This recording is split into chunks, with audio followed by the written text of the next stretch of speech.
So this is gonna be quite a video. I like this location. I can sit like this for very intriguing evidence of whole beat.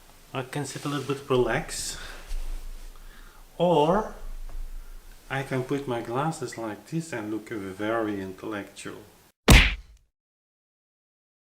So since I have something to say, I don't need that. Now you may think that I was a little bit exaggerating in Wim's style, so to say, when I say that on Monday, 13th of April, 7:30 p.m. Central European Summertime, the musical world, as you know, is going to change forever.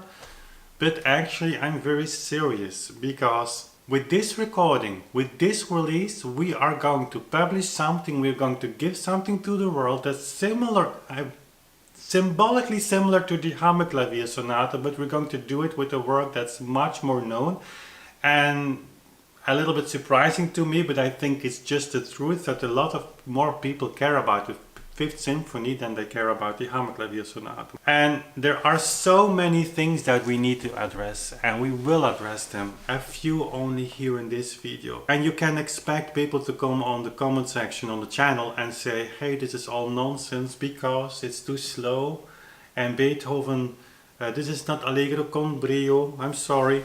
All kinds of reasons that most of the people who come on the channel refer to other people who said that, who claimed that, who wrote books, who made recordings, and of course you read the booklet of a CD description and you think that's an authority, and I should not blame the people who think those descriptions and those books as an authoritative voice, because why shouldn't they? The whole musical platform, mainstream performance practice, and let's say that mainstream, I mean by that not only the people who play on modern instruments, but also the people who play on periodical instruments. There's not so much difference between a player on periodical instrument and a player on Steinway.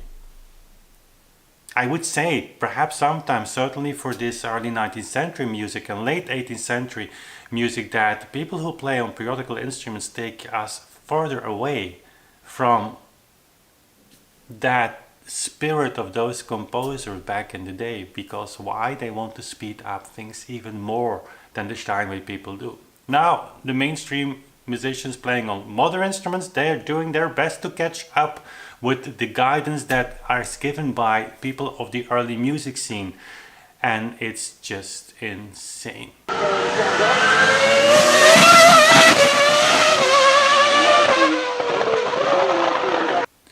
Yesterday we had the premiere of the Opus 22, one of the lesser known piano sonatas of Beethoven, and why are so little piano sonatas by Beethoven actually known or really admired? Think about that.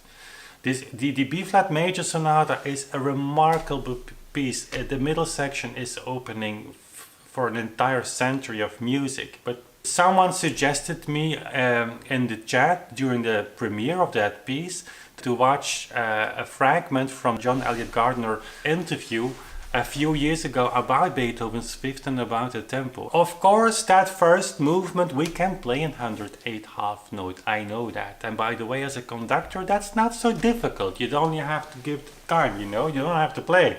Poor musicians.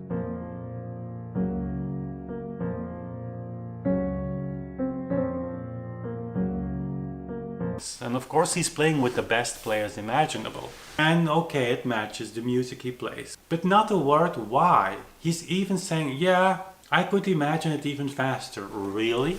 Have you seen how your violin players start? How they struggle with ra-ta-ta-tam.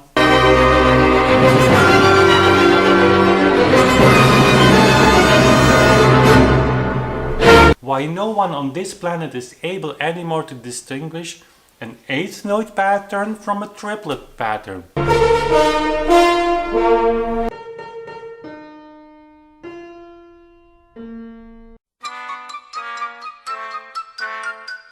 Because this speed is so fast that you hear triplets anyway, no matter how much, Mr. Gardner, you do your best.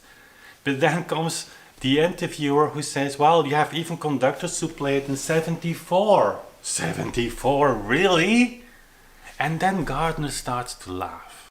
Okay, this is now at 74. How does that strike you? Bit of a bore, bit of a snore, actually. I mean, how can you galvanize an orchestra? Da, da, da, dee, da, da, da, dee. I mean, they absolutely fall asleep in their chairs. You laughing with the work of a colleague, while you don't have given me an explanation why you play this work in single beat 108. If this is the correct reading of that metronome, what I should ask is, if I were the interviewer of that program, Mr. Gardner, if this is true for this movement, then these metronome numbers that we have from those days are true for every piece, right? And what would be his answer? So no, I'm not impressed by Mr. Gardner sitting in a coach in a sofa, laughing with composers who play a slower tempo for that piece. And why not? You know what his explanation is for that tempo? If I play music, I want to have the emotion of the composer, and in this tempo I feel the emotion of Beethoven. Really? That's all you've got? I mean, I would expect something like, you know, Beethoven wrote this first movement of the Fifth Symphony in an eighth note structure. That's the reason why he wants to have it fast, like da-da-da-dum, da-da-da-dum. He didn't explain me why Beethoven indeed used eighth notes at the beginning. And you're playing like 16th note triplets so fast. There is no match between that. Aren't we supposed to learn the score, to follow the score and to understand everything that's in there? So if you have eighth notes and there is only allegro, means you have to play 16th triplets. That's a basic thing, guys. If you ask me, Wim, you following that metronome number by Beethoven, my first reaction would be, yeah, why shouldn't I? I mean, you can just ignore that, and that's fine. As long as you're honest to your audience and say, listen guys, I'm just making up my own stuff. I don't care too much about Beethoven. I know he has done some stuff with this piece. There are some things in the score that I will not give to you. I will not follow his metronome numbers. I will not follow his tempo indication, meaning his performance indication, and you have all the right to do so. There is no Beethoven anymore who will come on stage and correct you or is angry or whatever. I don't even know what his reaction would be. That's not the intention we have here. But if you want to understand what was in this genius's mind, as with all the other composers of that time, then you have to look at the facts. And not only having that metronome ticking on the table for that movement that you happen to be able to play in that speed. Because Mr. Gardner, I have news for you. In piano music alone, maybe 40, if not 50% of the pieces are really unplayable, and it's proven every day. So, if you then would ask me, Wim, yeah, you follow the metronome indications written whole beat, but what is your explanation for the eighth notes where Beethoven writes his piece in? I would say that's an alla breve. It's a very special kind of alla breve. Eight note structure, you still need to feel them. Ya-pa-pa-pam, ra-pa-pa-pam. If you give a solfège lesson to people, you say, take a piece of paper, I'm going to give you a rhythm, and you have to note it down. And you have, I would give you this rhythm, ra-pa-pa-pam, ra-pa-pa-pam. And I give you a second rhythm, ra-ta-ta-tam, ra-ta-ta-tam. No one on earth would give with ratatatam the notation Beethoven gave for the Fifth Symphony. No one. Ratatatam are 16 triplets. Ya-pa-pa-pam. That's a kind of heavy, accentuated feeling that you give to that piece. It is serious. And it reflects the alla breve so much.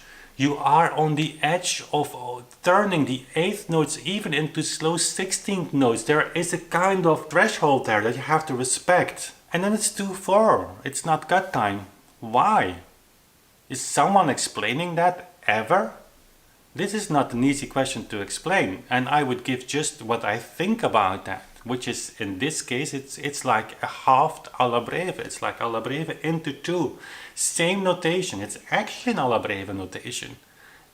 Compared to a Bach view, compared to the Hammerklavier Sonata first movement, exactly the same notation.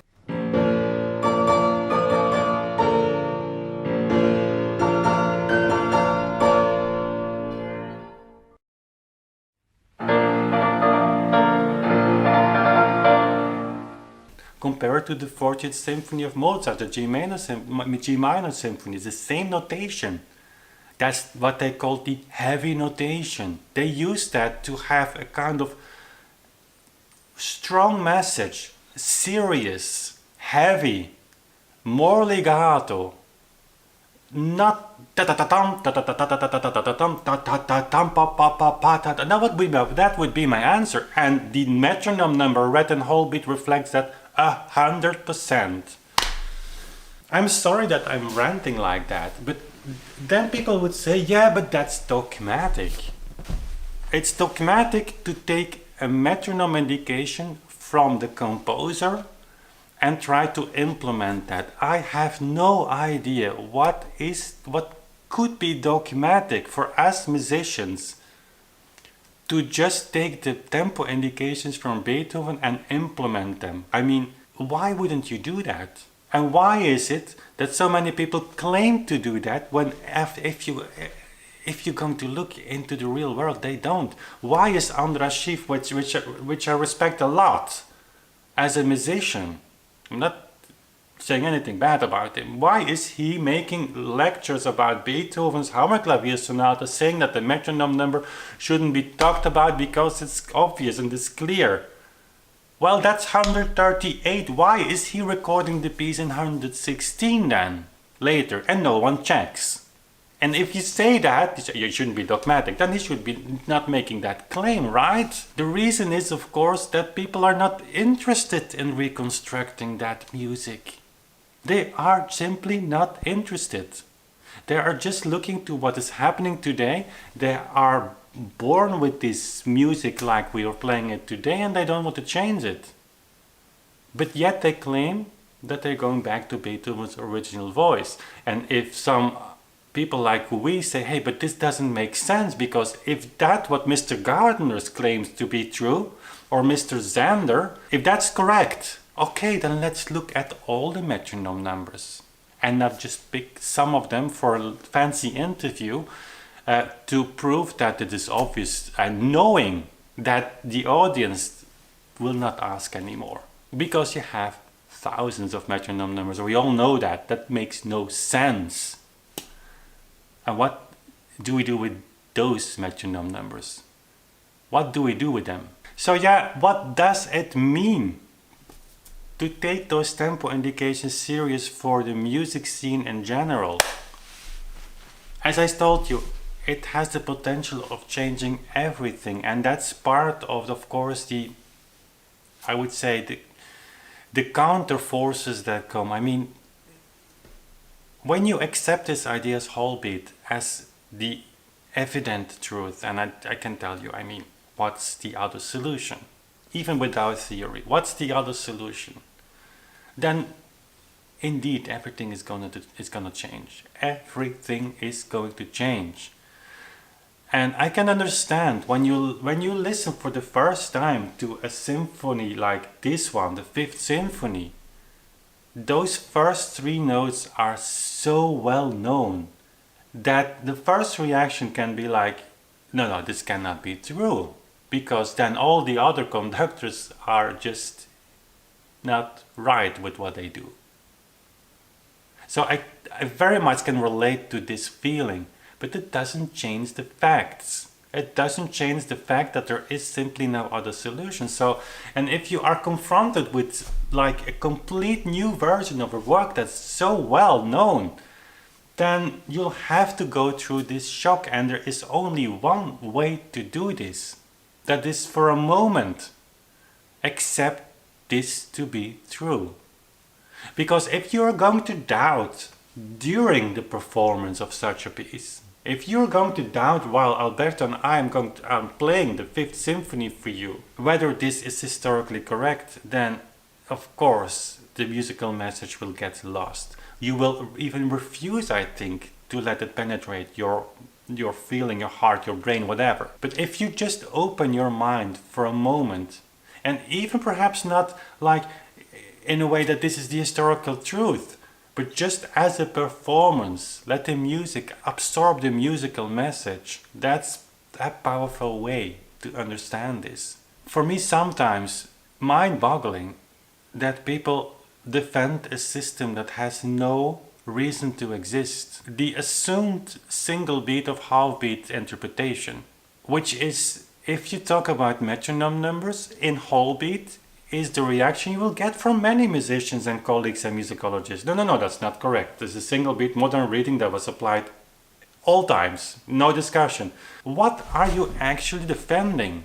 Because there is no implication of that. Single beat or half beat will always be not a praxis. There is no practice realization of that. Yeah, we have some pieces that can be played in modern reading of the metronome, but we have dozens, hundreds, thousands of pieces that at best make no sense, but even worse, will never be executable. While in whole beat, 100%, there is no problem. So what are we defending actually? If you would ask scientifically, make it computer program, you take 20 of the best pianists and let them play for 2 days, and the computer will calculate their maximum speeds. And then you give to that same computer all the metronomes and all the pieces that have been metronomized in the past. And you say we have two solutions, because we only have two solutions. It's either you take the whole beat principle, which is basically you have the ticks of the metronome indicate the subdivision of that metronome number, note value, or you have the modern reading. And you say to the computer, that are the two possibilities.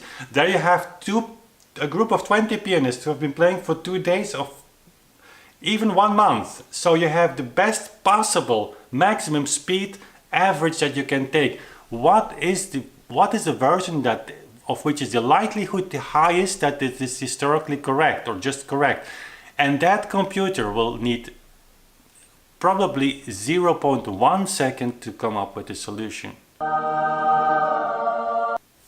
Because it will find thousands of metronome marks that those 20 pianists have never reached in speed. Humans cannot play in speeds over 15, 16, 17 notes a second. Czerny, in one case, in a Beethoven sonata, requires you to play 30 notes a second. That's just one run. So that would mean in whole beat 15 notes a second for just 2 octaves. So explicitly writing in his pianoforte school, don't even think of slowing down there, strictly in tempo. It means 15 notes a second in whole beat, 30 notes a second in single beat. That's enough. And more importantly, what are people rejecting sometimes when they come on our channel? Why isn't this something that so many more people are discussing about? It's so simple. Guys, this is not high science. The metronome ticks indicate the subdivision of the note value. If I teach Evelyn at the piano, and I give her time without even thinking about metronome practice of whole beat or whatever, you do 1, 2.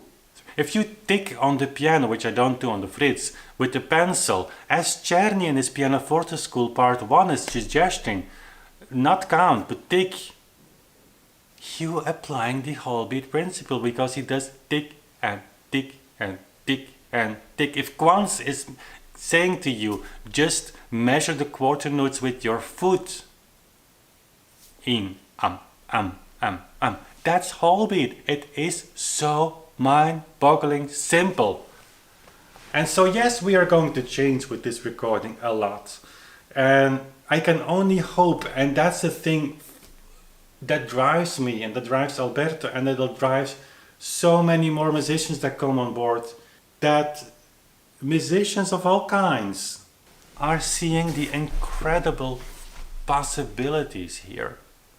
Not only do we have to re-record and re-study and rethink an entire musical history, but it will bring so much more joy. You don't need to practice 50 years on the Waldstein Sonata. Now the Waldstein Sonata will not be for everyone. but it is in reach for many more people. The Hammerklavier Sonata will still be for the happy few. If you think that that few is easy the way Alberto played it without pedal, you're wrong.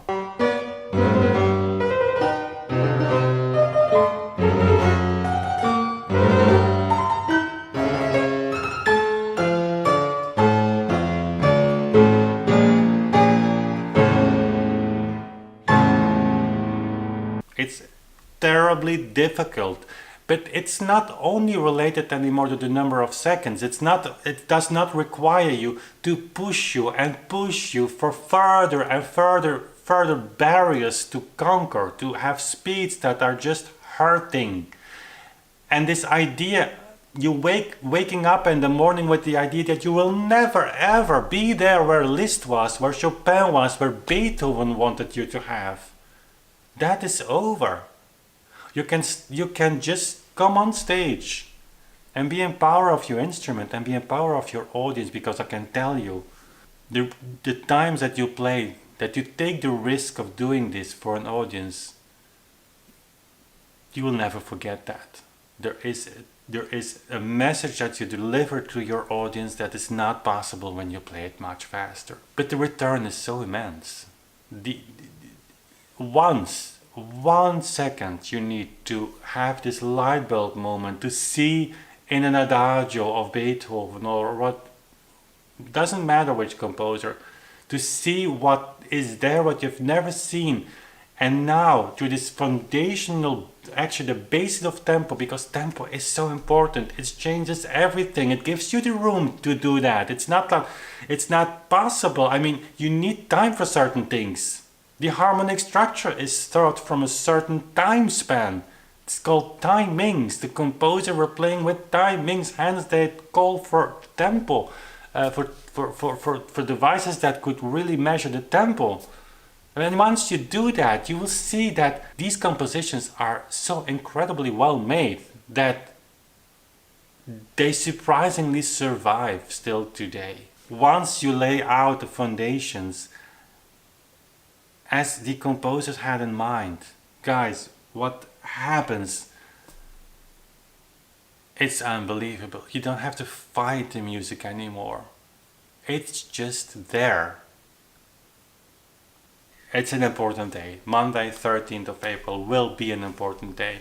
And I'm really looking forward to see all of you in the chat, even Mr. Gardiner. I mean, if I criticize the way he addressed this Fifth Symphony, the way he addressed this research towards tempo, historical performance practice, in the way he, and he's not the only one, you have other people, leading forces in that field who are actually guiding their audiences away from Beethoven and that land, that musical lost paradise that we should looking for. That's what I blame them for, but it's not personal. It's never personal. It's never and ever personal. We should be able to point our fingers to certain facts that don't make sense. And if it's for a whole career that someone has been telling this, yeah, that can be painful. But we should be honest. Do I know everything? No. But what we can do is starting with the facts, reading the score. And for us pianists, the score starts with a metronome number. That's part of the score, if you want it or not. There are sometimes even fingerings in the score that we also massively deny. There are pedal markings that we also massively deny, right? And I know it, I've been there. But taking those facts seriously and just try to perform that, fix the music, that's what we do. We are musicians, we are no composers.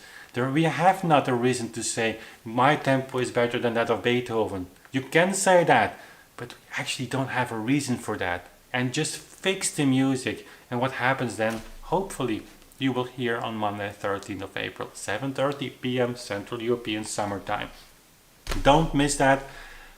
Hang out with us there and be part of what really I believe could be something historically. I can see this recording survive for a long time. That is maybe the first recording that truly announces a major change. We are doing the sonatas, I know, but the symphonies, it is still something else. And then the symphonies in that transcription on that piano.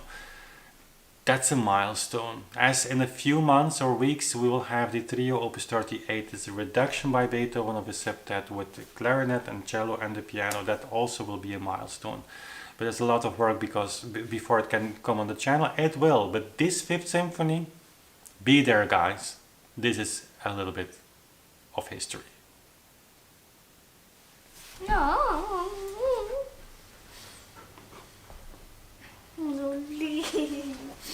Kamer. Kijk eens in de kamer. Daar is de kamer. Kijk, daar is de kamer. Dag met je allemaal. Dag met je allemaal. Papa. Wat hè?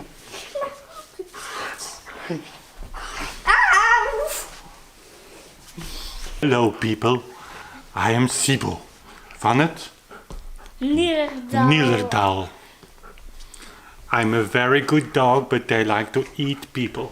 En ik ben hier weer. Especially musicians.